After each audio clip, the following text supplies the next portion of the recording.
iPhone 15 Pro Max. So Marquez just released a video a couple of days ago about the iPhone 15 Pro and his experience over 3 months. And I thought that's actually a good thing to discuss, because I've actually not done my iPhone 15 Pro Max review after 3 months because it has been crazy.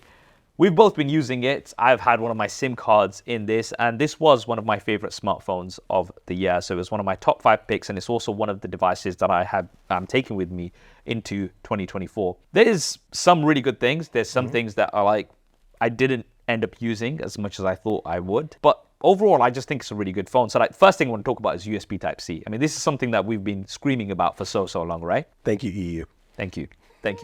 Because it was just so annoying, because like, you know, we travel a lot. Yes. The problem what you'd always have is you'd always have to take an extra cable with you, a lightning cable, just for your iPhone, right?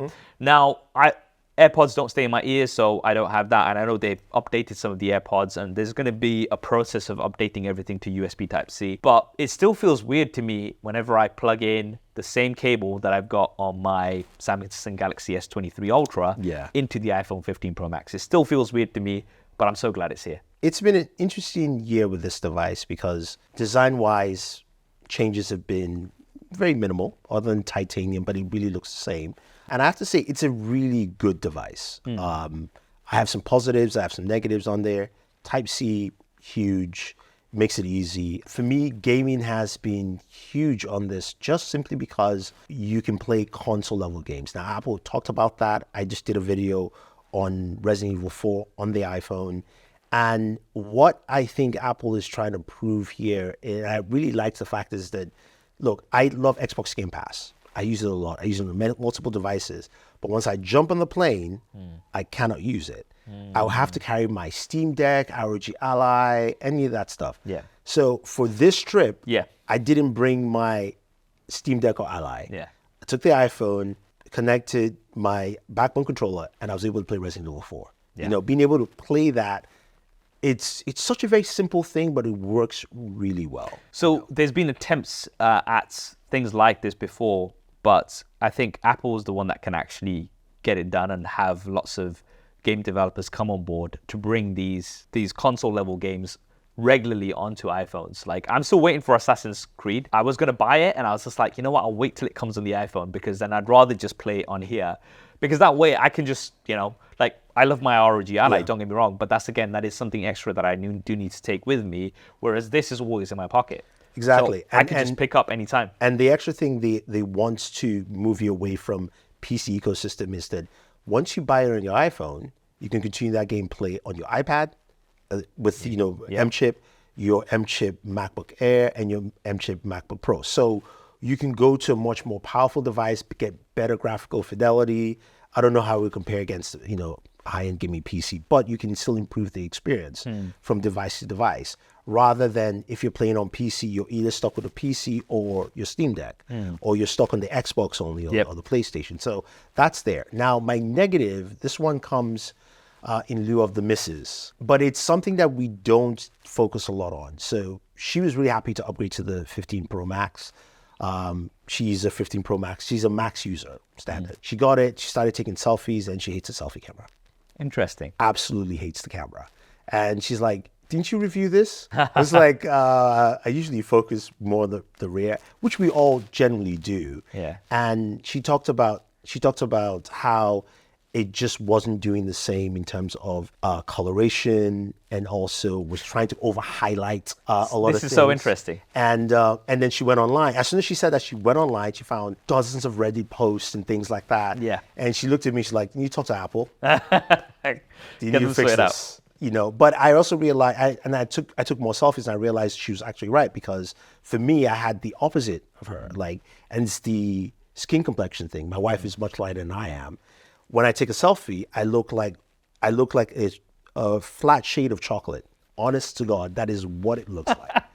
You have to go into the edit section, and then hit I forgot, like the auto feature, and then it tends to bounce out again. Okay. So it's one of the things. So it's so interesting that you mentioned this, because I personally like the cameras, but my favorite selfie camera generally has always been the Pixel, because I like the Pixel look. However, whenever especially if it's like lots of people who do take a lot of selfies, they're like, oh, I hate this because it makes everything look sharp. It doesn't really hide your imperfections and things like that. So for a lot of people, when they take selfies on the Pixel, they're like, oh no, I actually don't like it for the reasons that I do like it. Yeah. Right. So it's so interesting because it looks like with all of this processing with HDR and just bringing out the shadows and the highlights, people like the pictures are better, but they're not what people prefer because people prefer to look nicer. What they feel is nicer. Well, I agree with that on the Pixel, but I think on the iPhone, what I noticed was it was over highlighting imperfections. So if I actually took my DSLR and I took a photo, and I took it in RAW, which thank you for showing me how to. It's a long story on that one. We'll go into that. But I looked at it and I realized the iPhone was over highlighting the imperfections, as opposed to normally keeping it flat. Do you think like over time, like you just have more imperfections now that you're getting older? No, I don't. Anyway, so that's interesting. Apart from that, cameras for me, again, I'd say these are still the most consistent cameras because there's certain things that, like, for example, when it comes to dynamic range, I'd say the Pixel is better, right? When it comes to extended zoom, the Samsung is better. But when we kind of combine everything, like photos, videos, ultra-wide zoom, as a package, portrait mode, all of these things, for me, this is still my go-to. Like, if you ask me, right, we've got a bunch of smartphones here, and you're just going to be taking photos and videos, right? Yeah. Which one are you going to pick? And it's going to be the iPhone 15 Pro Max for me, right? Now, Samsung and Google in particular, when it comes to video, are getting better. Yes. Like, I am very interested to see where they go in 2024 because the more I see the video, I'm like, it's getting there. It's getting better. It's still not at the level of the iPhone right now, though. It is getting better, and it's going to be very interesting to do all of these camera comparisons in 2024 because I think they're going to get very, very close, like they have done for a lot of photos. Yeah, I think so too. I think it's interesting. At the end of the day, I think it just depends on what device you use the most on your hands. But the iPhone does have that really good balance. For me, my main device is always a Galaxy.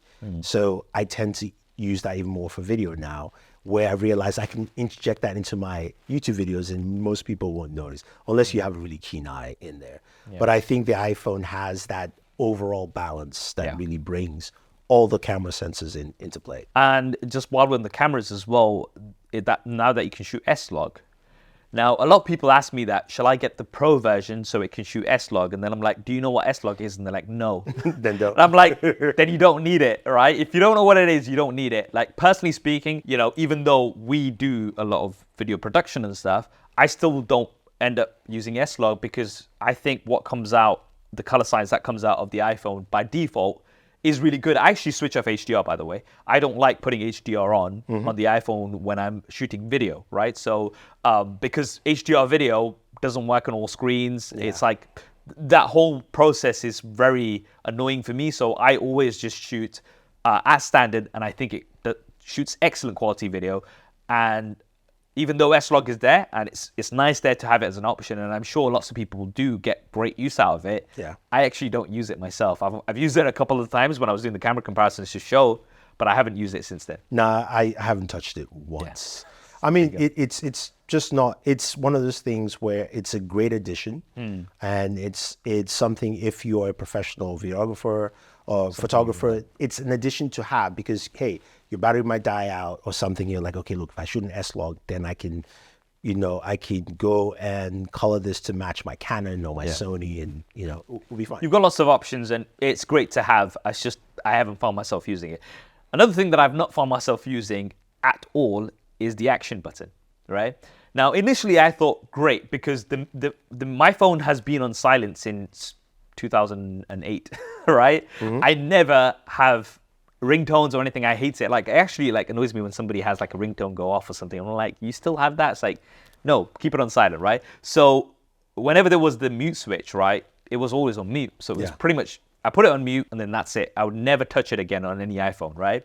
So the fact that they've replaced this with something that you can customize, and you can pretty much make it do anything, which isn't like Apple, like let you do anything you want, right? Yeah. So not only can you launch the camera, but you can assign it to a shortcut. So it's funny because Marquez actually made it launch Google Assistant rather than Siri. So that's quite funny. So you can do pretty much anything that you want on it, right?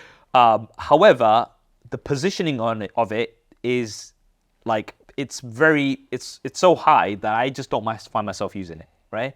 If it was somewhere around here, and I think this might be something that would be interesting if they do this for the iPhone 16 Pro and Pro Max and stuff, is if the action button is kind of more reachable, so you can also use it as a camera shutter, you know, like how you had on the Sony Xperia devices? Yeah. So if it was here, I'd find myself using it so much. Now, when I say here, it's like at the bottom right.